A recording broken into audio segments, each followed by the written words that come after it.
Hello guys, welcome back to our new video. So on this video we are gonna look how we can add your water purifier services details on your profile in Justdial app. For that, just open the Justdial app. So after opening the app, here we just need to go to the profile option on the top left corner, and then we just need to go to the profile. Just tap on the profile icon on the top left corner. Then we just need to go to the edit profile option.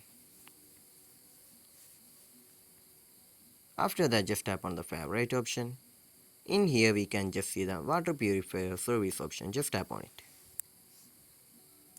Once again we just need to tap on the favorites option and then choose water purifier services option.